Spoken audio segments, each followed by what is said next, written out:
Já estamos de volta com o Hora Geral, conversando com o Sérgio Aquino, que é consultor portuário. Sérgio, a Fernanda Pinheiro, do Boqueirão em Santos. Aquino, você vai continuar na política? Eu e minha família gostamos muito de você. Conte sempre conosco. Bom, você já falou. Fernanda, muito obrigado. Olha, o ideal é que todo cidadão continue na política sempre, atuando na política de maneira responsável. Isso não significa ser candidato ou ter qualquer projeto político. Muito obrigado, Fernanda, pelas suas palavras. Eu espero que você também continue na política.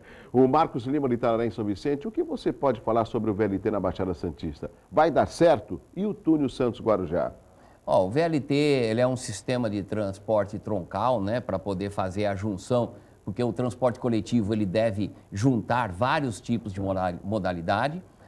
Acho que é fundamental para a cidade. Agora, o túnel, infelizmente, o local onde o governo do estado definiu a implantação, não sou eu que digo que é inadequado. São os técnicos, todos os técnicos que avaliaram isso. E o mais absurdo, Douglas, é que em 2010 o governo do estado consultou o CAP, o Conselho de Autoridade Portuária, de qual seria o melhor local para a ligação. Na época, nós encaminhamos para a CODESP fazer um estudo técnico e o CAP respondeu oficialmente para o governo do estado, baseado num trabalho da CODESP, baseado em vários técnicos, que o melhor local da ligação seca era a região Sabuó, Ilha do Barnabé.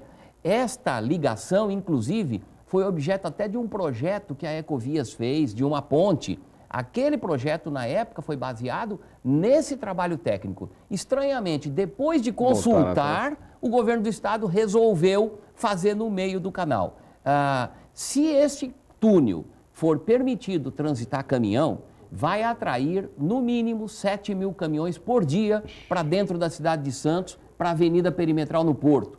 Não sou eu que digo, isso foram todos os técnicos que avaliaram isso naquele momento. E resumindo, vai acontecer o que acontece hoje com a segunda pista de imigrantes, que depois, instalada, foram verificar que não tinham as obras complementares. E a gente sabe o que acontece principalmente ali na Imigrantes, para quem vai para Praia Grande, São Vicente, que para tudo, literalmente, as pessoas são assaltadas, o problema, Douglas, é que quando foi feita a licitação do sistema Anchieta Migrantes, a primeira licitação deu deserta, nenhuma empresa se interessou para isso. É bom nós lembrarmos que na época que foi licitado o sistema Anchieta Imigrantes, o Brasil vivia um problema econômico, nós não tínhamos estabilidade econômica. E aí o governo do estado, naquela época, retirou todas as obras de acessibilidade do sistema rodoviário com as cidades, que eram esses túneis, esse sistema da entrada viadutos na entrada de Santos, na ligação de Cubatão, do Guarujá, de São Vicente. E o governo do estado, à época, assumiu o compromisso de fazer. Ele não fez até hoje. Então, hoje nós temos um tremendo gargalo, por exemplo, na entrada da cidade. Nós, em 2009, pela prefeitura, na época, protocolamos, o governo do estado, o sistema binário, que é ali na entrada da cidade, um novo viaduto, né, para acabar com o semáforo. Tudo isso foi protocolado no governo do estado em 2009 e, infelizmente, ainda não avançou. Sérgio, o Luiz Santana, de Santos, a diminuição da faixa de areia na ponta da praia é atribuída à mesma ação da dragagem no Porto de Santos? Olha, Luiz, nós tivemos várias reuniões, quando eu estava lá na secretaria, com a USP, com os maiores técnicos de oceanografia do Brasil que estão hoje na USP.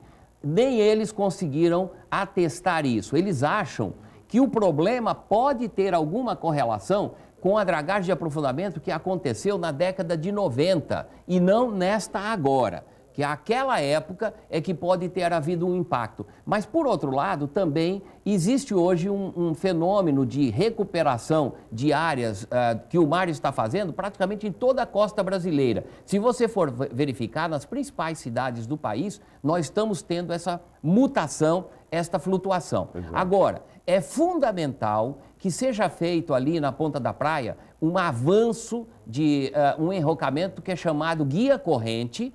E há 3 anos atrás, nós encaminhamos um ofício para a CODESP, para que a CODESP desenvolvesse esse projeto para poder conter este movimento ali na ponta da praia. Porque senão, qualquer hora, nós vamos perder, inclusive, a pista ali. Sueli Medeiros, do Maitá, em São Vicente. O que o senhor acha sobre as alianças políticas?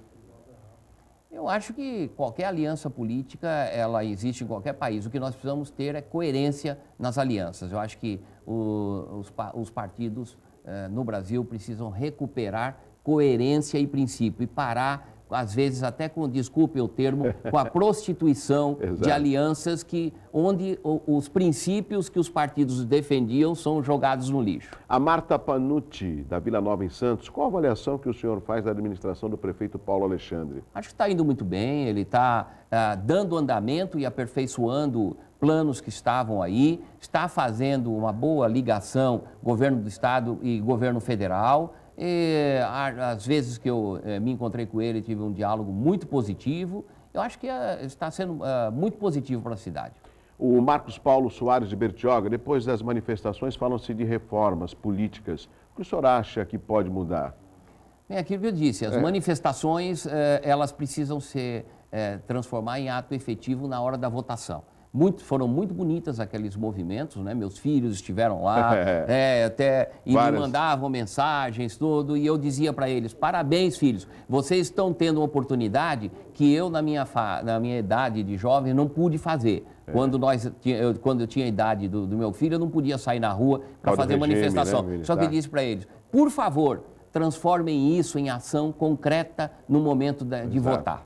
O Heriberto Fagundes, Suarão e Itanhaém. Houve uma diminuição nos mini-cruzeiros nessa temporada? O senhor saberia dizer o porquê as agências tomaram esta atitude? É uma questão mercadológica. O cruzeiro marítimo, no mundo inteiro, ele faz isso. Ele faz uma grande popularização, depois ele busca selecionar um pouco mais o público-alvo, e aí é uma questão de flutuação de poder aquisitivo. Certo. E nesta temporada, o Brasil está entrando agora numa flutuação que aconteceu em muitos países, de ter cruzeiros de prazos mais alongados, selecionando mais o público que participa disso. Uriel Vilas Boas de Santos, a legislação portuária é para todos os portos? Sim. A 12.815? Sim, a nova lei federal, a Constituição diz que só quem pode legislar sobre portos é a União, né? Não estou falando sobre uso e ocupação do solo. Sim. Uso e ocupação do solo é município, mas legislação portuária é a União. E, infelizmente, centralizou tudo. Esta lei, ela está na contramão de todo mundo. Não existe um país do mundo onde o sistema portuário é centralizado como foi feito no Brasil. A Lucina Vergueiro do Marcuco, em Santos, o maior porto da América Latina, não merece ter um acesso viário de alto nível? Merece, precisa, e esse é outro fato que demonstra como no Brasil a gente ou não planeja ou quando planeja não faz.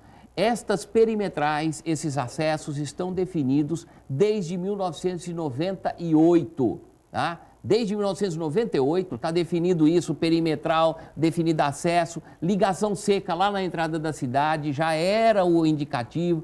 Infelizmente, a gente fica patinando. E, Douglas, se você pegar os governos, desde o Fernando Henrique, os governos só mudam o apelido desses programas portuários, né? Agenda Portos, PAC Portos, no Fernando Henrique era Avança Brasil, as obras listadas eram e continuam sendo as mesmas. Meu amigo Sérgio Aquino, estamos em cima da hora, muito obrigado pela sua participação. Eu quero que você retorne outras vezes para a gente poder discutir assuntos importantes que envolvem a nossa cidade.